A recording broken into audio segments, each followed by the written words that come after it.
जय हिंद साथियों, Rouse academy के ऑफिशियल यूट्यूब चैनल पे आप सभी का एक बार फिर से स्वागत है।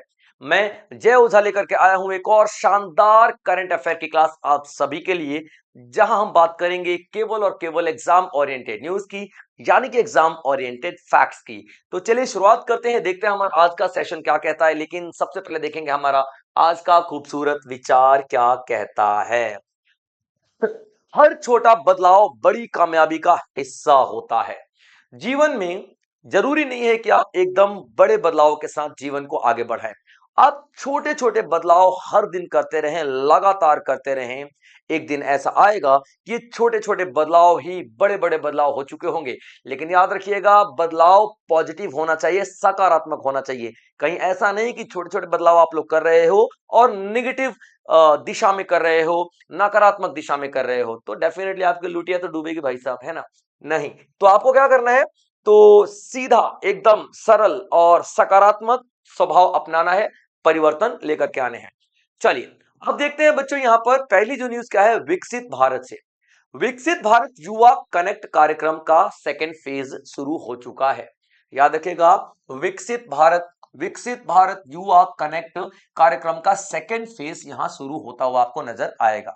चलिए बच्चे क्या कह रहे हैं, ministry of youth affairs and sports through मेरा युवा भारत, एक माई भारत पहल शुरू किया गया था बहुत पहले, आपको शायद याद होगा, है ना। माई भारत, माई भारत पहल शुरू किया गया था 2025 में। ठीक है बच्चे, 2025 में। एम वाई का मतलब क्या होता है, मेरा। एम से मेरा और वाई से युवा। ठीक है, मेरा युवा भारत, यानी कि क्या किया जाएगा अब, ये हमारे देश के युवाओं को टारगेट किया जाएगा, युवाओं को टारगेट किया जाएगा। टारगेट किस लिए किया जाएगा, उनको मंच दिया जाएगा। उनको क्या दिया जाएगा भाई साहब, तो उनको एक मंच दिया जाएगा। मंच चॉकलेट नहीं, एक प्लेटफॉर्म दिया जाएगा। ठीक है बच्चे, क्या दिया जाएगा, एक प्लेटफॉर्म दिया जाएगा।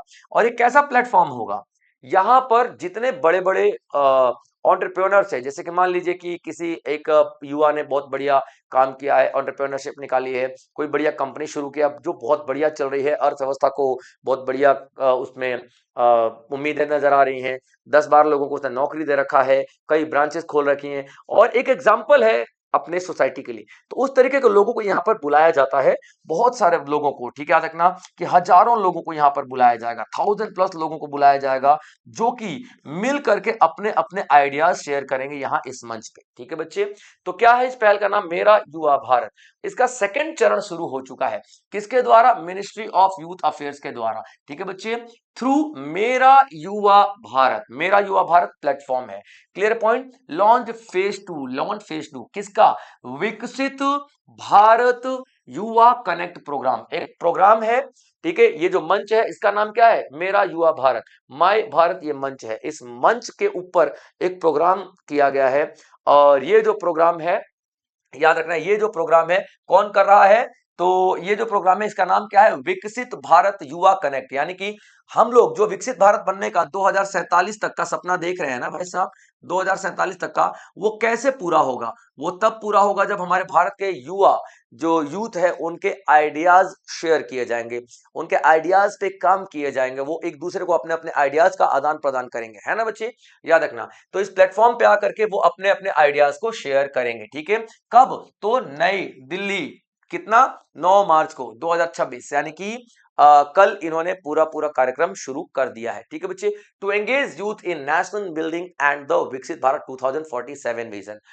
अब आपको समझ में आ गया होगा कि युवा मामले और खेल मंत्रालय ने मेरा युवा भारत के माध्यम से 9 मार्च 2026 को दिल्ली में विकसित भारत युवा कनेक्ट कार्यक्रम का चरण 2 लॉन्च किया, ताकि युवाओं को राष्ट्र निर्माण और विकसित भारत 2047 दृष्टि में संलग्न किया जा सके। क्लियर पॉइंट बच्चे, यानी कि इन्वॉल्व किया जा सके। चलिए नाउ आगे बढ़ते हैं, देखते हैं अगला क्या है। Say no to proxy sarpanch campaign, बहुत जरूरत थी, बहुत जरूरत थी इस चीज की भाई साहब। आपने एक पंचायत देखी होगी वेब सीरीज, उसमें क्या होता है, प्रधानपति नाम का एक पोस्ट होती है गांव में, है ना। प्रधानपति कौन होता है भाई साहब, महिला प्रधान है, महिला प्रधान है, उसका पति। ठीक है बच्चे, महिला प्रधान है, उसका पति क्या होता है, प्रधानपति।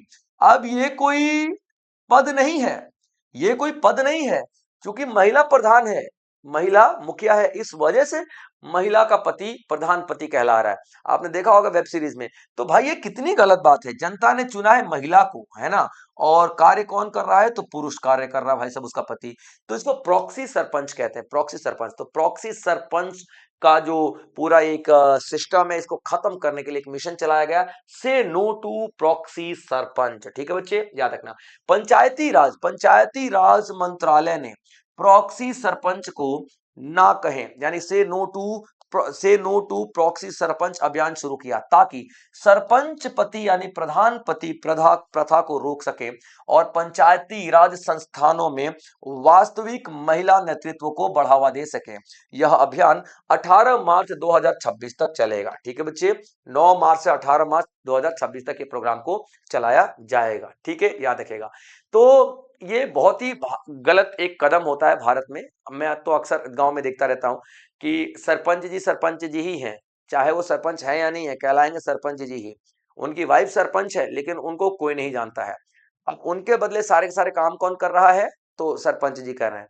ठीक है, प्रधान जी कर रहे हैं। प्रधान जी की पत्नी बेशक ही प्रधान है, वो कुछ नहीं है प्रधान जी तभी भी, तो इसको प्रॉक्सी सरपंच कहते हैं। अभी यहाँ पे देखोगे पंचायती राज मंत्रालय ने इसको खत्म करने का एक अभियान शुरू कर दिया है। ठीक है, याद रखना। इससे क्या होगा, महिला सशक्तिकरण को बहुत ज्यादा फायदा मिलेगा। महिलाओं को भाई पद उसका है, उसको इस्तेमाल करने दो, आप कहां से आ गए। लेकिन नहीं भाई, महिला को हम कमजोर समझते हैं, हम तो मानेंगे ना भाई, ऐसा कुछ नहीं होता। आज की महिला भाई पुरुषों से कहीं ज्यादा आगे है। India ranked second in global arms import. ठीक है बच्चे, देखिए भारत जो है सेकंड रैंक पे पहुंच चुका है हथियारों के इंपोर्ट करने में, आयात करने में। ठीक है बच्चे, याद रखना। हथियारों के आयात करने में, हथियार हथियार याद रखना बच्चे, कौन, तो भारत। हथियारों के आयात करने में भारत सेकंड रैंक पे पहुंच चुका है। चलिए, और मैं तो इसको सेकंड रैंक कहूंगा भी नहीं, मैं तो इसको फर्स्ट रैंक ही कहूंगा। ठीक है बच्चे, हालांकि सेकंड रैंक लिखना पड़ेगा, लेकिन मैं तो उसको फर्स्ट रैंक ही कहूंगा। इसके पीछे वजह क्या है कि भाई साहब फर्स्ट रैंक पे जो कंट्री है ना, वो है यूक्रेन। यूक्रेन की तो भाई प्रॉब्लम है, रशिया के साथ उसकी 4 साल, चार चार, हाँ, 4 भी पार हो गया यार। ठीक है, 5वां साल चल रहा है के आसपास हो रहा है। तो आप देखो, रशिया को तो जरूरत है ना यार हथियारों की, रशिया को जरूरत, उसमें तो एनी टाइम युद्ध चल रहा है, तो उसको तो जरूरत पड़ेगी ही पड़ेगा। रशिया का अटैक नहीं हुआ होता, जाहिर सी बात है यूक्रेन नहीं होता, फर्स्ट नंबर पर हम ही होते। तो मैं तो मानता हूं इस लिहाज से कि भारत ही फर्स्ट नंबर पे है भाई आयात करने में। ठीक है, तो भारत अभी तक परसेंट आयात हो रहा है, और 8.2% भारत का आयात हो रहा है। सऊदी अरेबिया का आप देखोगे 7.5%, कतर का देखोगे आप लोग 5.3%, पाकिस्तान का देखोगे आप 4.1%। ठीक है, तो इंडिया अकेला 8.2% पूरी दुनिया का हथियार खरीद रहा है। और इसके पीछे दो ही देश पड़े हुए हैं। एक चाइना, चाइना के पास है हमारा LAC, line of actual control, और दूसरा आप लोग देखोगे बच्चे पाकिस्तान। ठीक है, पाकिस्तान। तो पाकिस्तान पे आप लोग क्या देखोगे, LOC, और भी तमाम बॉर्डर पाकिस्तान के साथ लगते हैं भाई साहब। तो इन दोनों के साथ हमारी इतनी टेंशन है कि हम लोगों को हथियार खरीदने की जरूरत पड़ रही है। पहले हम लोग सिर्फ रशिया से हथियार खरीदते थे, मतलब मैक्सिमम 70% के आसपास से खरीदते थे। अब हम लोग इजराइल से भी खरीद रहे हैं, USA से भी खरीद रहे हैं। हम लोग ही डाइवर्सिफाई कर रहे हैं अपने हथियारों को। ठीक है बच्चे, तो अभी देखिए ये रैंक जारी किया गया है, और ये रैंक किसने जारी किया है, सिपरी ने। ये रैंक किसने जारी किया है, सिपरी ने। ठीक है बच्चे, सिपरी ने ये रैंक को जारी किया है, याद रखेंगे आप लोग, सिपरी। ठीक है, तो सिपरी क्या है, Stockholm international peace research institute. ठीक है बच्चे, SIPRI, Stockholm international peace research institute, Stockholm international peace research institute SIPRI ने इंडिया को रैंक दिया है second rank globally in arms import, 8.2%। याद रखना, फॉर 2021 से 25, 5 सालों के ये बताया जा रहा है। ठीक है, पांचों का नाम आपको देशों का टॉप 5 में बता चुका हूं। ठीक है, Ukraine, India, Saudi Arabia, Qatar और पाकिस्तान। चले, Guinness world record, lezim dance ने गिनीज वर्ल्ड रिकॉर्ड स्थापित कर दिया है। अब देखिए लेजियम डांस क्या है। ठीक है बच्चे, लेजियम डांस क्या है। ठीक है, लेजियम डांस क्या है, देखिए ये एक महाराष्ट्र वाली साइड में ना एक डांस प्रथा है, एक नृत्य है। आपने देखा होगा एक झंझर सा नहीं होता, ठीक है, ऐसे करके झंझर सा ऐसे डांस कर रहे होते हैं ना, वो वाला, वो घुंघरू से बजते हैं, वो लेजियम डांस कहलाता है। आपने इसको छावा मूवी में देखा होगा। तो लेजियम डांस जो है, इसमें कोऑर्डिनेशन बनाई जाती है, बहुत सारे लोग एक साथ डांस करते हैं, बहुत सारी महिलाएं एक साथ अलग डांस कर रही होती हैं, पुरुष अलग डांस कर रहे होते हैं। तो यहाँ पे आप देखो कि महिलाओं की बात हो रही है फिलहाल, ठीक है, महिलाओं ने गिनीज वर्ल्ड रिकॉर्ड स्थापित कर दिया है, याद रखना। तो कितनी महिलाएं एक साथ डांस की हैं? तो याद रखना 9111 महिलाएं। कितनी? 9111 वुमेन, महिलाएं ने और गर्ल्स ने एक साथ परफॉर्म किया है traditional lezim dance, traditional lezim dance, ठीक है, याद रखना। और साइमल्टेनियसली इन दोम्बीवी महाराष्ट्र, ठीक है, दोम्बीवी महाराष्ट्र में, setting a new Guinness world record and surpassing the previous record of, और इन्हीं का पिछला भी रिकॉर्ड था 7338। 7338 महिलाएं एक साथ डांस कर रही हैं, कोऑर्डिनेशन बिगड़ नहीं रहा है। आप समझ सकते हैं कि कितना कोऑर्डिनेशन, कितना दिमाग की जरूरत पड़ रही होगी वहां पे, कितना एक कंसंट्रेशन की जरूरत पड़ रही होगी, ठीक है बच्चे, याद रखना। और 9111 अभी वाला रिकॉर्ड है। अब देखो, डोंबिवली महाराष्ट्र में 9111 महिलाओं और लड़कियों ने एक साथ पारंपरिक लेजियम नृत्य किया, जिससे एक नया गिनीज वर्ल्ड रिकॉर्ड स्थापित हुआ और पिछले 7338 प्रतिभागियों के रिकॉर्ड को पार कर दिया गया है। लेजियम डांस वास्तव में है क्या? ये छत्रपति शिवाजी के सैनिक किया करते थे, ठीक है बच्चे, ये छत्रपति शिवाजी के सैनिक किया करते थे, शिवाजी के सैनिक किया करते थे, ठीक है बच्चे, याद रखना, सैनिक किया करते थे। और जब वो थक जाते थे युद्ध बुद्ध से ना, तो रात को अपना मन बहलाने के लिए किया करते थे। जब ये सैनिक घर वापस लौटते थे, तो अपने परिवार वालों को बताते थे कि हम ऐसे ऐसे डांस किया करते थे, ऐसे ऐसे डांस किया करते थे हथियार लेके। तो धीरे धीरे वो डांस घरों में भी चलने लग गया और धीरे धीरे वो प्रथा बन गई। तो एक मार्शल आर्ट्स का एक रिलैक्स करने का एक तरीका था, ये शिवाजी के सैनिक किया करते थे।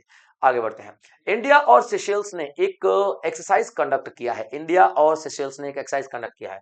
तो याद रखना, सरकार ने समाचार चैनलों के लिए टीआरपी निलंबित कर दी, ठीक है बच्चे, ये थोड़ा सा आप लोग देखना, यहाँ पे मिसप्रिंट हुआ है, ये कोई दूसरा है, ठीक है, ये कोई दूसरा है, ठीक है, थोड़ा मिसप्रिंट हुआ है, चलिए कोई बात नहीं, ठीक है, ये किसी और का आ गया है, थोड़ा जो टाइपिस्ट ने गलती कर दिया है, कोई बात नहीं, ठीक है। ने जॉइंट मिलिट्री एक्सरसाइज लामीतीय किया है, लामीतीय, ठीक है, भारत और सीशेल्स, ठीक है बच्चे, भारत के बीच में, सीशेल्स के बीच में एक एक्सरसाइज हुआ है, लामीतीय, लामीतीय एक्सरसाइज, लामीतीय एक्सरसाइज हुआ है, ठीक है बच्चे, याद रखना, लामीतीय एक्सरसाइज। लामीतीय शब्द का मतलब क्या होता है? फ्रेंडशिप, यानी कि दोस्ती, ठीक है। और ये एक्सरसाइज कहां पे हो रही है? तो सेशेल्स में ही ये एक्सरसाइज की जा रही है। तो भारत और सेशेल्स में 9 से लेकर के 20 मार्च को Seychelles defence academy, Seychelles defence academy, याद रखना, सेशेल्स डिफेंस एकेडमी, यहां मेन लोकेशन है ये, सेशेल्स डिफेंस एकेडमी में हो रही है, ठीक है बच्चे, याद रखेंगे आप लोग, क्लियर है। तो और ये सेशेल्स डिफेंस एकेडमी में हो रही है, ये 11वां अभ्यास है, यानी कि 11वां एडिशन है लामीतीय का, ठीक है। और ये कब से शुरू किया गया था? तो 2001 से शुरू किया गया था, और ये 2 सालों में एक बार आयोजित किया जाता है, द्विवर्षीय रूप से आयोजित किया जाता है। लामीतीय का अर्थ है दोस्ती। भारतीय सेना, नौसेना और वायुसेना तीनों यहाँ पर हिस्सा लेंगे, यानी कि इंडियन आर्मी, एयरफोर्स और navy, Indian army, army, air force और नेवी, एयरफोर्स और नेवी आपको तीनों यहां पर दिखाई देगी, ठीक है बच्चे, इंडियन एयरफोर्स, आर्मी और नेवी तीनों यहां पर आपको दिखाई देगी हिस्सा लेते हुए, ठीक है बच्चे। तो याद रखना, लामीतीय, लामीतीय एक एक्सरसाइज है जो कि हम लोग सेशेल्स के साथ कंडक्ट कर रहे हैं।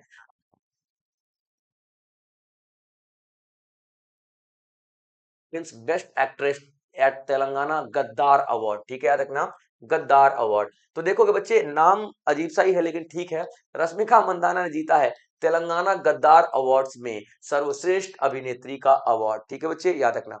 ये अवार्ड 2025 में ही शुरू किया गया है। तो रश्मिका मंदाना को उनकी एक फिल्म आई है the girlfriend, the girlfriend, Rashmika Mandanna को उनकी फिल्म द गर्लफ्रेंड के लिए तेलंगाना गद्दार फिल्म अवार्ड ने सर्वश्रेष्ठ अभिनेत्री का अवार्ड दिया है, पुरस्कार दिया है। यह अवार्ड 2025 में तेलंगाना फिल्म डेवलपमेंट कॉर्पोरेशन द्वारा तेलुगु सिनेमा में उत्कृष्टता को सम्मानित करने के लिए दिया गया है। क्लियर अपन बच्चे, किसने दिया याद रखना, तो तेलंगाना गद्दार फिल्म अवार्ड, ठीक है बच्चे, तेलंगाना, तेलंगाना, तेलंगाना गद्दार फिल्म अवार्ड, गद्दार फिल्म अवार्ड, ठीक है बच्चे, गद्दार फिल्म अवार्ड पहले आप लोग ये देखोगे, ठीक है।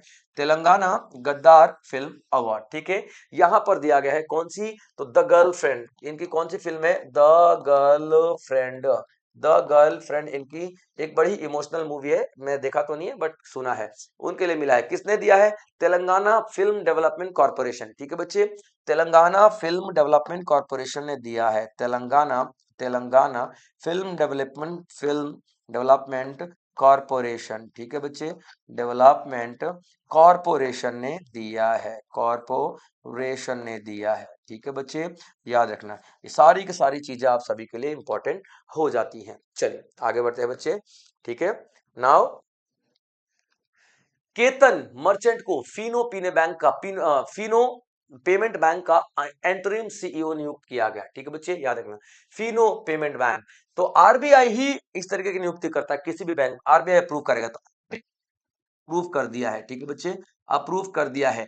Fino payment bank, payment Fino payment bank का, ठीक है बच्चे, बैंक का कौन सा सीईओ, एंटरिम सीईओ, ठीक है बच्चे।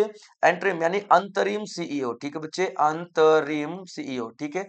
अभी एंटरिम सीईओ क्या होता है, एंटरिम सीईओ वो होता है जो अभी हाल फिलहाल के लिए बनाया गया है, आगे देखा जाएगा बनाया जाएगा कि नहीं, क्योंकि पद खाली हुआ तो इनको बनाना जरूरी था। क्यों भाई, यहाँ पे आप देखोगे एक इसके जो सीईओ और एमडी थे, सीईओ एंड एमडी थे ऋषि गुप्ता, क्या नाम था उनका, ऋषि गुप्ता, ठीक है। इन्हें गिरफ्तार कर लिया गया, इन्हें गिरफ्तार कर लिया गया। और क्यों गिरफ्तार कर लिया गया है, तो जीएसटी ने घोटाले के मामले में इनको गिरफ्तार कर लिया गया, जीएसटी डिपार्टमेंट ने इनको घोटालों के मामले में गिरफ्तार किया है। तो अब आप देखोगे कि ये पद खाली था, तो किसको बना दिया गया भाई साहब, तो केतन मर्चेंट को बना दिया गया है, केतन मर्चेंट को बना दिया गया है, फिनो पेमेंट बैंक का अंतरिम सीईओ के रूप में नियुक्त किया गया है। क्लियर अपन बच्चों, याद रख लेना।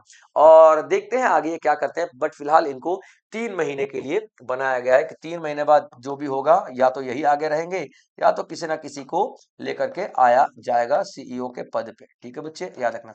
इस तरीके का अप्रूवल जब भी होती है तो आरबीआई ही इस तरीके का अप्रूवल करेगा। चले बच्चों, Shahrukh Khan Hurun global rich list 2026 में प्रवेश करते हैं, शाहरुख खान एंटर कर गए Hurun Hurun global rich list, ठीक है बच्चे। ये एक चाइना की कंसल्टेंसी कंपनी है हुरुन, उसने बताया है, ठीक है, उसने बताया है चाइना, ठीक है, चाइना की कंपनी है, चाइना की कंसल्टेंसी कंपनी है, ठीक है बच्चों, कंसल्टेंसी कंपनी है। और ये क्या बताती है, और ये क्या बताती है, रिचो की लिस्ट, अमीरों की लिस्ट बताती है, जिसका नाम क्या है, हुरुन, जिसका नाम क्या है, हुरुन, ठीक है बच्चे, याद रखना। तो जिसका नाम क्या है, हुरुन, ठीक है। चलिए, तो आप क्या देखोगे, चाइना आप क्या देखोगे, शाहरुख खान इस लिस्ट में शामिल हो चुके हैं, शाहरुख खान। और ये क्या होता है, 1 बिलियन डॉलर तक तक का जो नेटवर्थ होता है वो होना चाहिए इस लिस्ट में शामिल होने के लिए, ठीक है, होने के लिए। तो अभी शाहरुख खान का कितना हो गया, 1.3 बिलियन नेटवर्क, ठीक है बच्चों, डॉलर इनका नेटवर्थ हो चुका है, तो इसलिए इस लिस्ट में शामिल है। तो Shahrukh Khan enter the Hurun global rich list 2026 with 1.3 billion dollar इनके net worth, released by Hurun report of China. Top billionaires में आप देखोगे चाइना, सबसे ज्यादा चाइना के पास बिलियनर हैं, ठीक है, 1110, 1110। यूनाइटेड स्टेट्स के पास 1000 और भारत के पास 308। आप लोग देखोगे वो लोग हैं जिनके पास 1 बिलियन से ज्यादा डॉलर की संपत्ति है, ठीक है बच्चे, याद रखिएगा। तो ये था हमारा आज का सेशन, आई होप आप लोगों ने एंजॉय किया होगा। और इसी तरीके के और भी बेहतरीन सेशन मैं आप लोगों के लिए लेकर के आता रहूंगा, लेकिन आप लोग बच्चे नोट्स जरूर बनाते रहिए, क्योंकि नोट्स आप सभी के लिए बहुत ज्यादा जरूरी हैं। चलिए फिर मिलेंगे अगले सेशन में, तब तक आप लोग अपना ध्यान रखेंगे बच्चों। जय हिंद।